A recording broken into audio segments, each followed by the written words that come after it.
right, we are going to be in Luke chapter 16, 1 and following. Jesus told his disciples there was a rich manager who was accused of wasting his possessions. So he called him in and asked him, "What is this I hear about you? Give an account of your management, because you cannot be a manager any longer." The manager said to himself, "What shall I do? My master is taking away my job. I'm not strong enough to dig. I'm too ashamed to beg. I don't know what I should do when I lose my position, that people would welcome me into their house." So he called in each of his master's debtors. He asked the first one, "How much do you owe my master?" 800 gallons of oil, he replied. The manager told him, "Well, take your bill, sit down quickly, and make it 400. Then he asked the second, "How much do you owe my master?" 1,000 bushels of wheat, he replied. "Take your bill and make it 800. The master commended the dishonest manager because he had acted so shrewdly. For the people of the world are more shrewd in their dealing with their own kinds than the people of the light. I tell you, use worldly wealth to gain friends for yourself, so that when it is gone, you will be welcomed into your eternal dwelling. Whoever will be trusted with a little can also be trusted with much, and whoever is dishonest with very little will also be dishonest with much. So if you have not been trusted worthy in handling worldly wealth, who will trust you with true riches? And if you have not been trustworthy with someone else's property, who will trust you with your own? No servant can serve two masters. Either he will hate one and love the other, or he will be devoted to the one and despise the other. You cannot serve both God and money." And the Pharisees, who loved money, when they heard this, they sneered at Jesus. All right. When we think about wealth, what is the problems with wealth? The problems with wealth. Want to make more? You You're never always- satisfied? You always want to make more, never satisfied.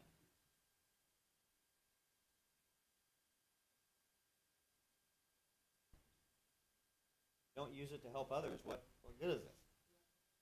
Money anyway. Can. Definitely become an Question is, what is our perspective? Question, not how I use it.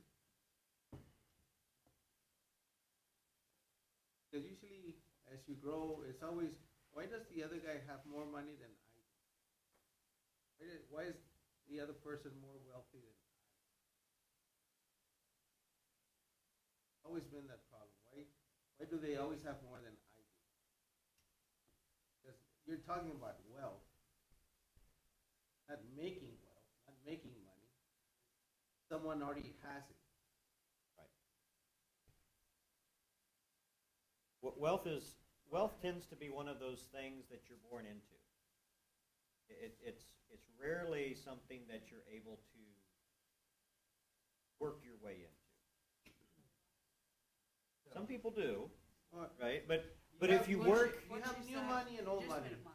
What'd she says not everybody is born into it. Some people do manage to work their way into it, right? And we have a number within our society who would fall into that, right? I mean, you have the inventor of Facebook and several of these massive social media platforms who started out in the garage, right, and have worked their way into these multi-billion, if not trillion-dollar industries that, to some extent, rule the world from where they sit, right? I mean, so it does happen. But for most people, if you sit there and you work a job, your lifetime earning is going to be maybe $1 million over a lifetime, right? So if you're maybe going to make $1 million, you're not going to amass millions if your maximum income. So you can't always blame that on how you spend it, right? Because your max income, right? Yeah, so it's what you do with it, right? So that's a big aspect. We live in a capitalist society, which is something new. This is fairly new compared to the times of Christ. Right? So it's a different mentality. When we were going through in 2020, the shutdowns and all this, many people became very wealthy just selling masks. They would make masks at their houses and they would sell them over the internet. Yep. You know, so some became very wealthy, and money begets money. In other words, money opens doors for you as well. Right. So from that, they venture into something else. So as we're reading what we're talking about, the wise person, he took it upon himself to work the system. So when he was no longer working for him, he could go work for somebody else. Right. So he worked the system. And it's asking us, we have to know our surroundings. We can't just stick our heads into the sand per se and ignore what's around us. And we can't be blaming others because he himself took it upon himself, as crooked as he was, right, to benefit from it.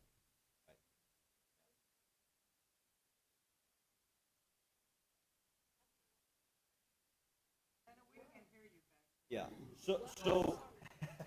So when it comes to the issue of wealth, Lana's making the point that it's not always about just money, right? Your wealth is larger than that. And I think as we begin to unpack some of this, we'll get into that point, that it's not just about dollars and cents, right? Sometimes we're able to leverage a lot more than just dollars and cents, right? And the world is not always operated off of dollars and cents, right?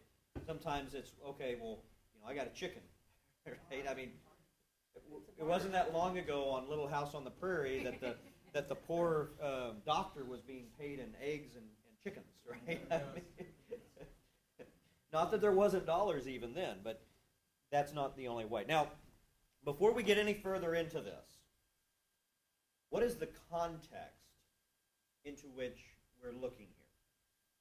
Because that one's bit me more in the study of the parables than any other issue, right? So what's the context of this?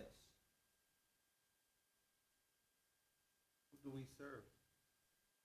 Well, yes, but getting back to the text itself, right? We're looking at 6:1 through 14 here. The context is set by what?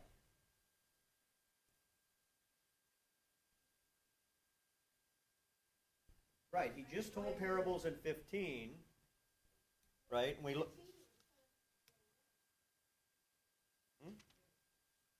Yeah. So 15 is the parable of the lost sheep, the lost coin, and the lost sons. Right, so the tax collectors and the sinners are who Jesus is hanging out with. He's hanging out with his disciples. Right, the scribes, the Pharisees are there.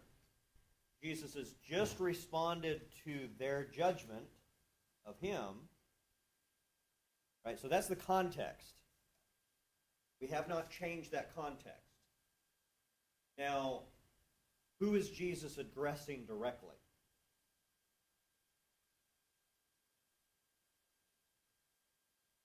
His disciples. So Jesus has been in this group, right? They've been serving the sinners, which is this special class of people, right, that has kind of been created by their society, by the problems of their society. Jesus has been serving these people, been trying to help these people, those who are benefiting off of this system are judging Jesus and these people. Jesus addresses that in these three parables of the lost sheep, the lost coin, and the lost sons.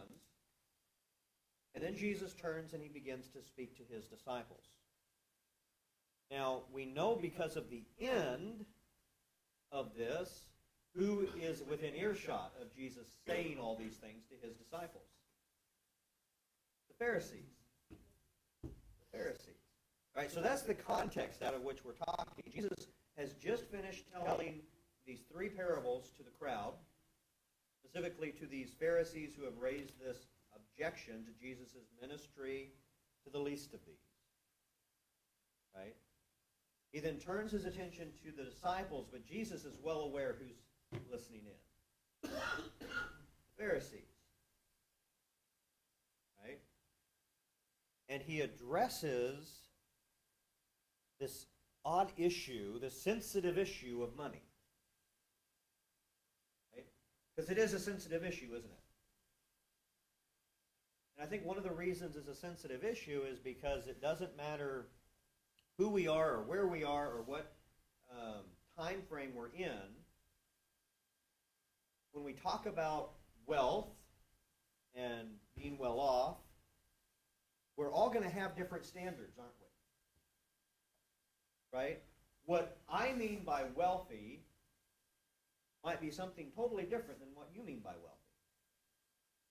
Right? Which will be something totally different than what you mean by wealthy.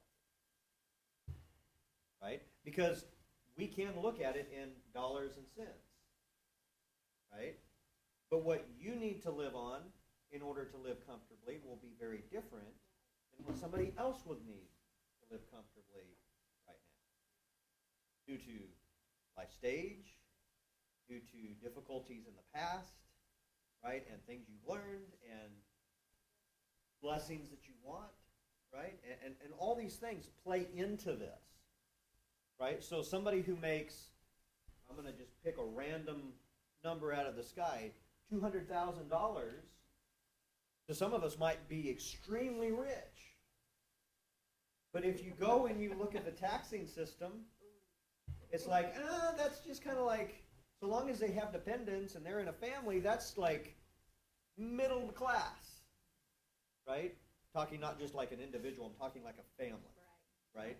A family income of $200,000 is like well in the middle class of America. Now that is just a huge amount of money in my mind, right? And in other people's minds. Some people, they might look at $50,000 a year and go, wow, that'd be great. Right? And someone else might look at that and go, I don't know how anyone could live on that. Right? I mean, that's just absolute poverty. Right? There's, when we're talking about dollars and cents, we're all going to look at that differently. Right? And simply by bringing somebody in like Elon Musk or Bill Gates, the amount of money, right, that they're thinking and talking in is just a whole different concept, right? So this discussion is not based on dollars and cents, right? It can't be, right? It's not a saying, if you have so much money, well, then you can use that to do this. What's Jesus trying to get at with this story, with this parable?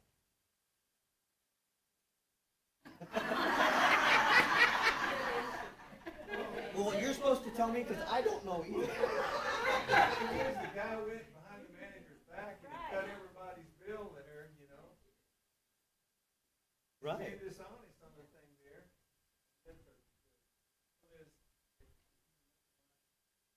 Pride teaches us. Sure, I had the film of the parable. Now the guy working for a farm supply company. The guy fired him, and all the people that he cut his bill for became his friends up there. So, I mean, the rewards, yeah, but in this year, the rewards of dishonesty that you're taking care of.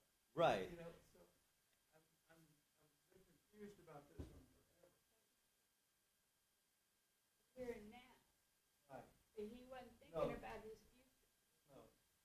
Yeah. This is a perplexing one, isn't it? Because here we have the perfect Jesus, right?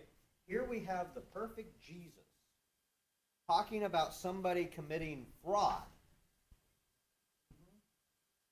right? Stealing from his boss. And Jesus saying, and we're like, wait. That sounds like California. Right? I mean, it's a little bit weird. It's a little bit weird to have Jesus commend, seemingly, a guy who has cooked the books against his boss and made an error on purpose in order to curry favor. But I don't think Jesus called him righteous. He didn't call him righteous. That's the word that is not there. He called him shrewd, which is a whole different story. It changes the concept in the whole thing. Nowhere in that story is Jesus saying that what he was doing is righteous. He was saying that the way he worked the system was shrewd, was underhanded, or smart, because the shrewd is smart within itself. You know, and that's what he's pointing out. You have to be shrewd when you're dealing. Now, and he in 8 it says, "For the sons of the world are more shrewd in their generations than the sons of light." Why? Because the sons of light held themselves back by a certain moral code. I am not going to be lying, and so my moral code is very different. Although I still need to be shrewd or smart enough to know what's going on. And that's why in this particular story, everybody thinks, or I feel that everybody thinks that there's, like Jesus is saying that there's a righteousness. And that word never pops up. It never comes up. So the word righteousness shouldn't even be in our minds. But the word that pops out is shrewd. Shrewd. It is. It is. Okay. So you bring up a good point. Jesus isn't saying this man is righteous. Jesus isn't saying that this is what we ought to do.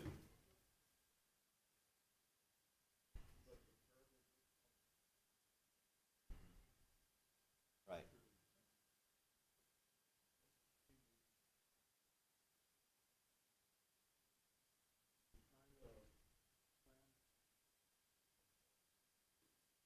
Yeah. Right.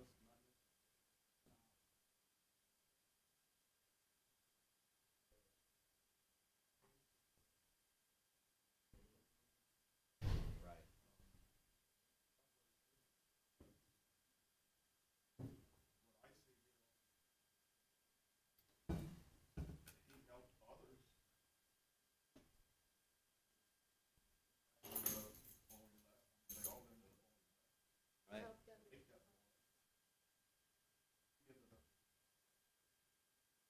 Right. I'll scratch your back, you scratch mine. Yeah.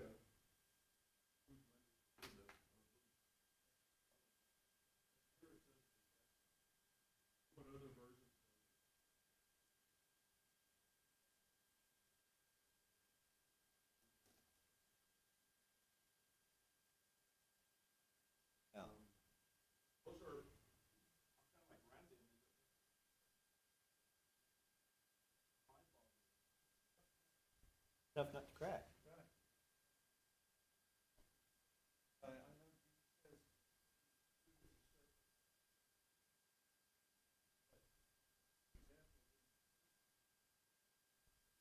Criminal. Criminal. I mean, let's call it what it is, right? But it wasn't his money that it was Right. that he was spending.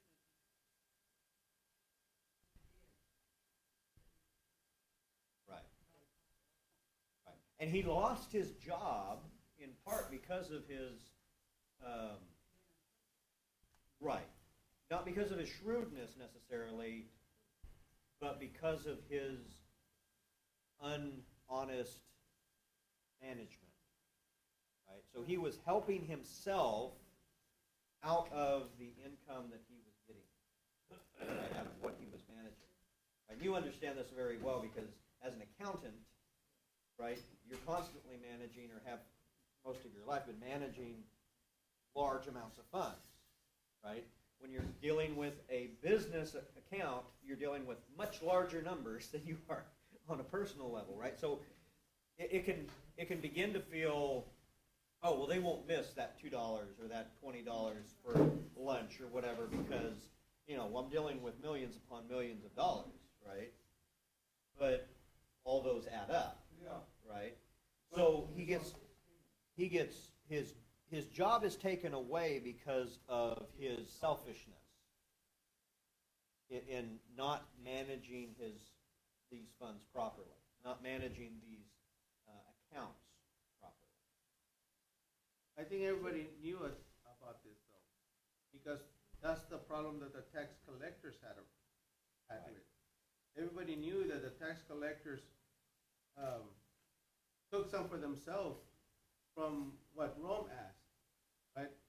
So Zacchaeus says that whoever I robbed, I paid him for it, right? So, because that's the thing that was going on, and everybody knew about it. And the Pharisees were no different as well. For the money that they were taking from the people, for the sacrifices, were doing the same thing.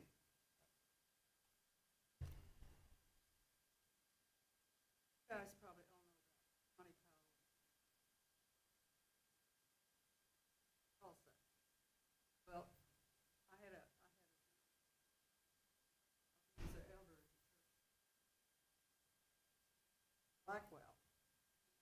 Said they weren't even. If everybody did that, look what that would cost. So you wasn't allowed to take a money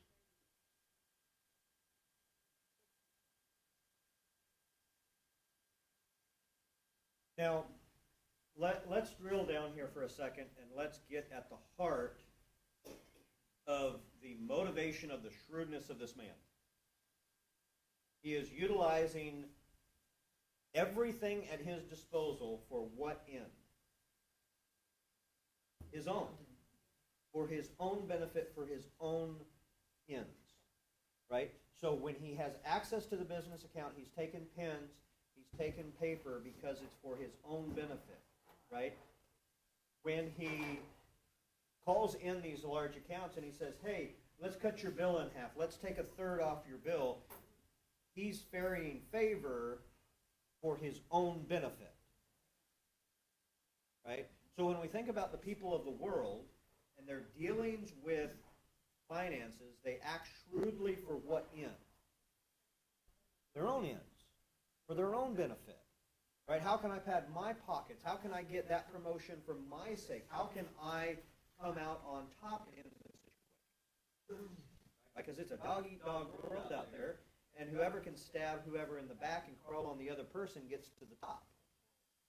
At least that's the way that the world thinks and talks and tries to operate. Right? But the people of the kingdom of God, how are they supposed to operate? Just the opposite.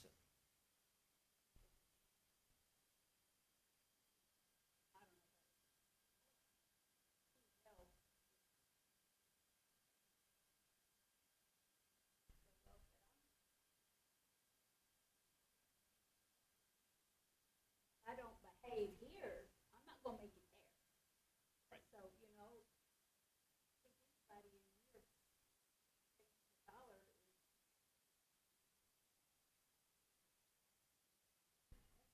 Well, Oh, they are. I'm going to play the devil's advocate here. All right, should I get In your that- words? In that, if the law allows you and permits you and you don't do it, that's your own fault. Because the taxes, you're allowed certain waivers. If you have so many children, and if you are disabled, or whatever, if you use your car, so certain rules help you in your tax breaks. Right. It's not illegal. Right. You can do it. Yep. And if you're not shrewd enough to use them, then the only one who's hurting is yourself. because you're feeling at a But we're certain, not talking about we're- something that's allowed here, we're talking about something that's illegal. we're talking about the shrewdness of this, because that's what it says at the very end. Right, And that's but why I go before, back. At the right, but very before end. we get there, right, and I agree with you. Right, I agree with you. But before we get there, so we've dealt with the motivation of the worldly man, but right now we're trying to really get at the motivation of the people of righteousness. What's our ends? What's our goal? Heaven. What else? Helping Take others. care of each other. Bringing souls to Christ, helping one another. It says at the end, you can't serve two Right. Right. And- So I can either serve me and myself, my ends, my ambitions, or I can serve whose? His. Those are the two choices. Either I will be devoted to one and despise the other, right? Or I will hate one and love the other. I can't do both. But that's not what it says. It says that you cannot serve God or mammon. Right. It's not me, No I'm servant not can serve mammon. two masters. Right. So it's God and money. Right, so Right. it's the desire to please one. He said you're gonna please money or you're gonna please God. Right. So the question is, who are the masters? So in this world, there are those who have their employer, right, and they're devoted to their job, they're devoted to their task, and they serve the company, right? And there was a time not that long ago where you devoted yourself to the company and you gave your all to the company, and the expectation was the company would turn around and take care of you. Those days are gone. However, right, there are those who serve the job, right? There are those who serve themselves. There are those who serve any number of other things, right? Some serve money, right? Some serve self, some serve their job, some serve the government, some serve an ideology, some serve their religion. I would say that there are those who serve God and God alone, right? Who are serving the kingdom. But doesn't the scripture say that when you work for somebody, as though you're working for God? Yes. So But when you're working for the company or the people you're working for, the effort should be that as though you're working for God, right? right. But to what end are you devoted? Right? Because you can only have one master.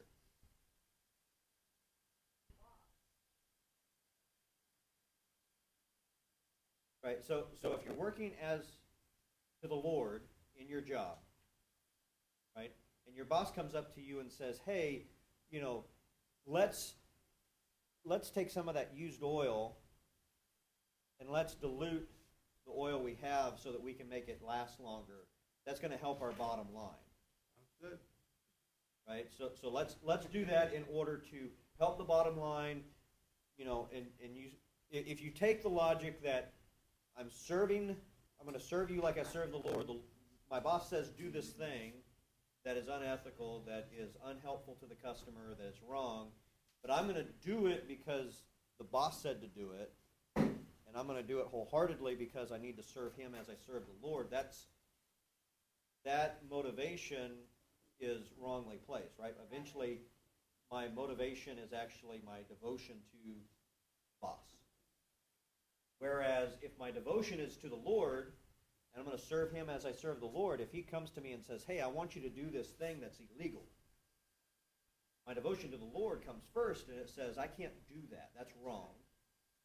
And it will not work out for our benefit. In the end, we're going to lose customers. We're going to cause problems to engines. We're going to cause damage. We can't do that thing.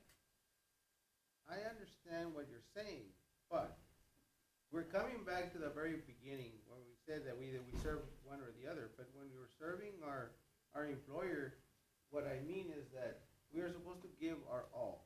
Yes. That is because that is what God desires to do. Right. When we work for the Lord, we're supposed to give all to the Lord. So but this aspect is in everything. I'm supposed to be, when I give, I'm supposed to be the top that I can. Right? Not only in my work, as a student, as a husband, as a father, as a grandfather, as a citizen. I'm trying to be the best that I can because this is what the Lord wants us to do. This is what it means to seek ye first the kingdom of God and what goes with it. Glory, right? Then all these things will be given to me. So there's a condition for me to have all this. Right. And that's seeking Right. the kingdom. The motivation to give your all to the task at hand is qualified by who your master is. Right. Right? So I can only do what is ethical according to my master. Right? So I will give my all to my job so long as it is beneficial to me. Or I will give all my effort to the job so long as it is beneficial to the kingdom. Or I will give my all to the benefit of the company. Right? So where's your master? Right? And it's important to really drill down and say, okay, what and who is my master? Right? Jesus is devoted to the kingdom. Jesus has been serving the least of these, and he's being accused by those who are benefiting from the system for being unrighteous. And Jesus says, no, I'm seeking the lost. I'm seeking that one sheep that has wandered off. I am seeking and cleaning the house until I find that lost coin. I am running to my lost son, throwing my arms around him, welcoming him home, and then turning around and going right back to the son that's throwing a hissy fit because he didn't get a goat. And I'm going to implore him to come back because I'm about the kingdom. And then Jesus turns around and he looks at his disciples, knowing the Pharisees are fuming and listening in, and he says, I want you to use earthly wealth in a shrewd manner for the kingdom. Right? Which gets back to what so often we do, which is we look at the tax code, we look at the benefits that are available to us, and we only take what we need for our benefit. Right? So, for instance, if I don't need X, Y, and Z, but my job is giving me those benefits, I don't use them. I'm okay. I don't need those benefits. I don't need those tax write-offs. I'm okay. The shrewd man looks at all the benefits and says, how can I use those for my ends? That's the worldly way of looking at it. Right? When you go and you get a job, you're looking at all of the benefits.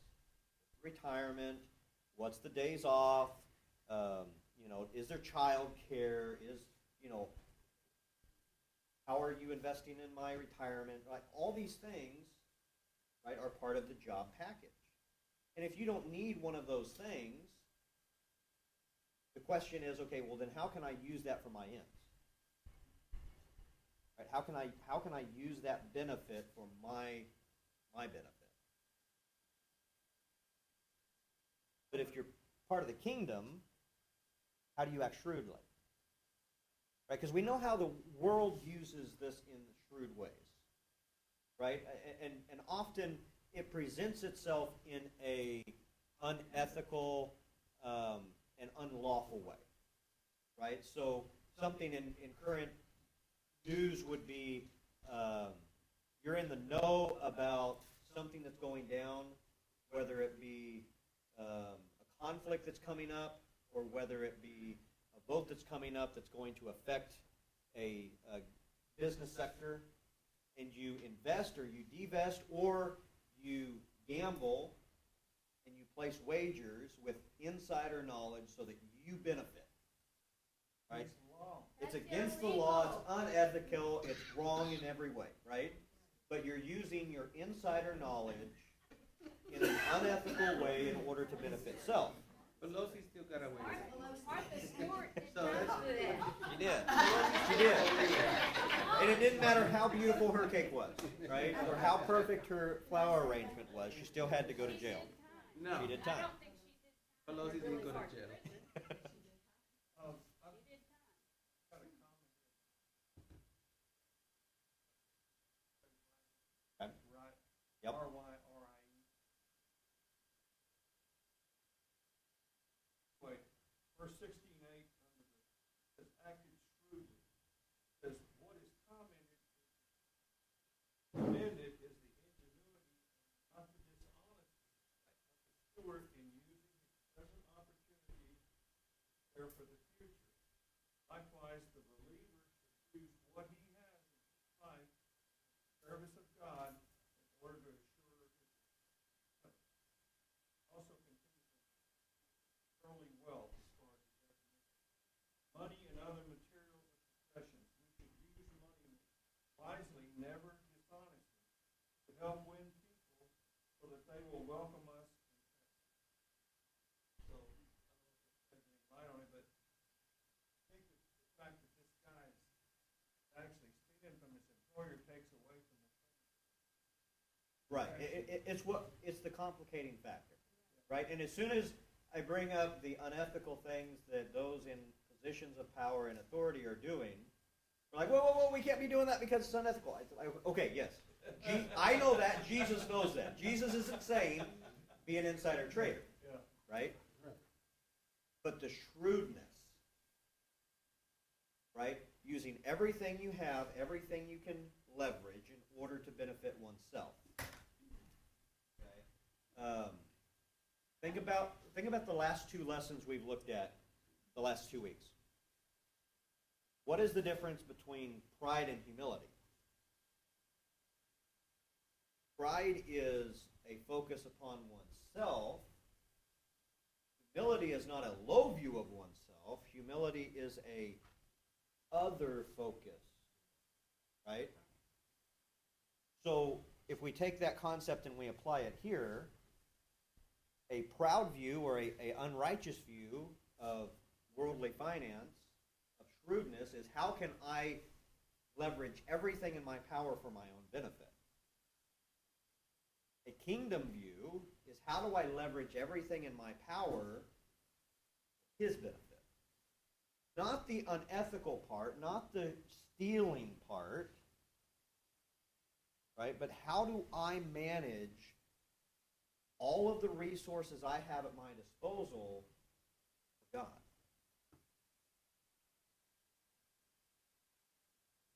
Do the very best you can. That's right.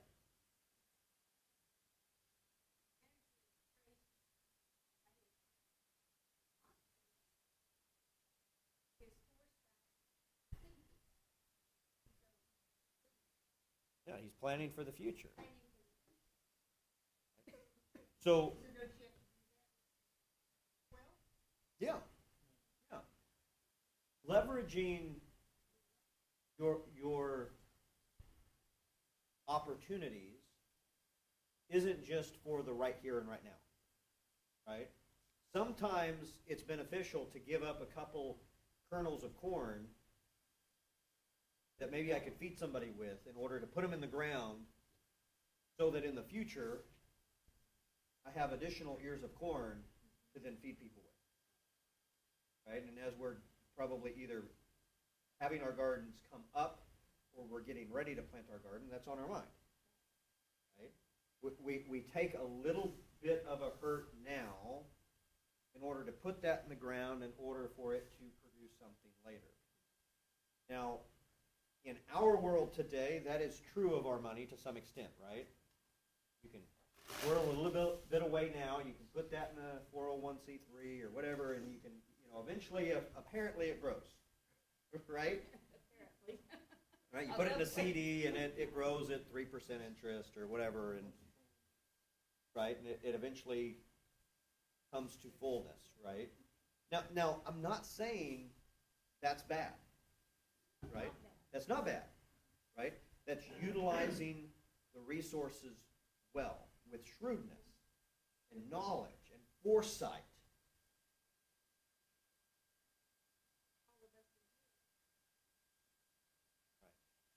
Right. Now, Alyssa brought up an interesting point as we were thinking about the larger context of what Jesus is talking about and working with. what's going to happen in 40 years to 60 years from this date? Well, yes, but when we think of We hope. when we think of Jesus in 30 A.D., Yeah, the temple's going to be destroyed and everything will be gone. right? For the religious history that the Jews rely on to be in that privileged group will be destroyed Right. by the Romans. Right. 70 AD. So the group that he has in earshot are a group that is holding on to their position, holding on to their wealth for their own benefit.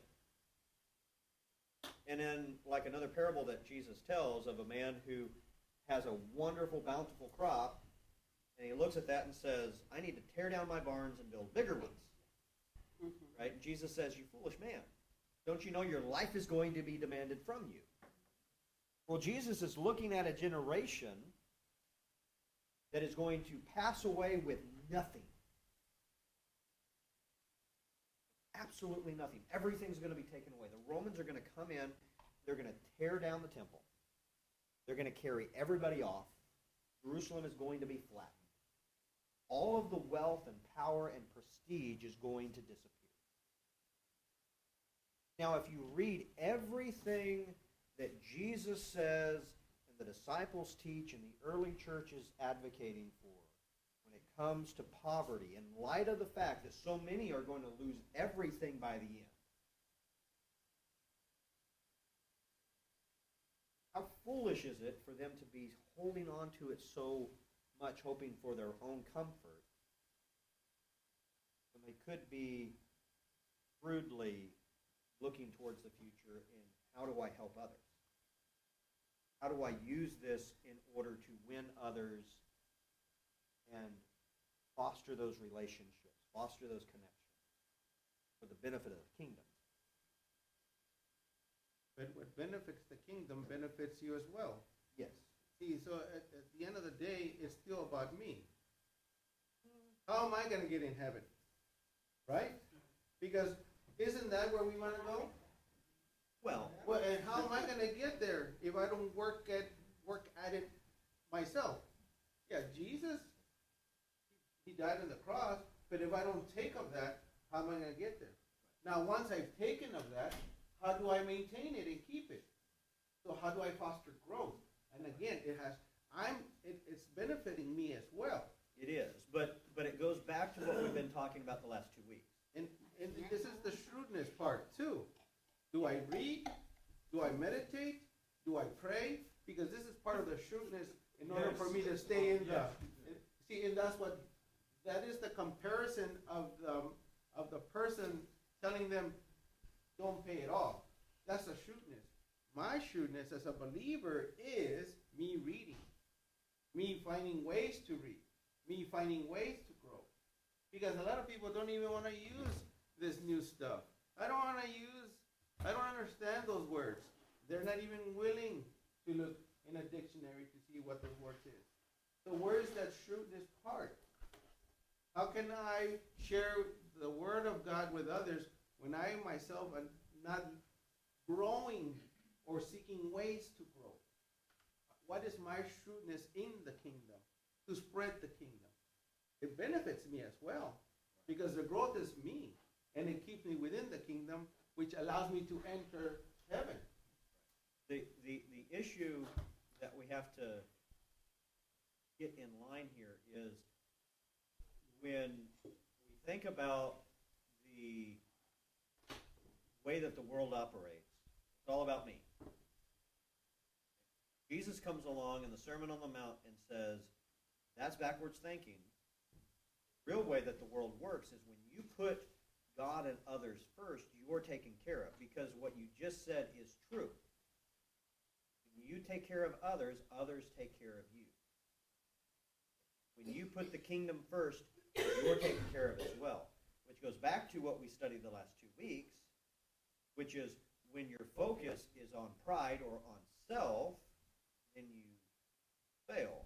But when your focus is upon others, right, when it's outwardly focused, then you're able to take care of all those things, and it will be added to you as well. Right? So when we think about these different elements, we're not just talking about finances, right? We're not just talking about dollars and cents. God has blessed each and every one of us with skills, with resources, with abilities, with opportunities and knowledge to bless others. The question is, how are you leveraging those in a wise way in order to benefit the kingdom? That's the question, right? So some of you may not have a lot of money or a lot of income or a amount of money that you can then leave to the church and to your kids, but you have a garden, right? You have tools. You have knowledge of how to do things. You have an ability to, so how are you using those things, right? Oh, well, I don't have to grow a big garden because I only need so much. Okay, but you could easily grow a whole lot more and then be, full-time sharer, right? You instead of planting one zucchini, you plant 4 zucchinis, and you now cannot get rid of enough of the zucchini. I just tell you, if you plant one cucumber, you'll still be giving them away. Right? I mean, that's the way this works, right? Instead of looking at myself and what I need, it's okay, I have this ability, I have the space to do this, I have the desire to grow these things. How can I then leverage these things in a multiplying way to benefit others, right? I went out and I purchased a tool. Now that tool sits in a shed. How can I utilize that tool to bless others to grow the kingdom, right? Sure, you were able to get a good paying job and to invest that money, and now you're able to give to good needs. Great, right? They're all tools.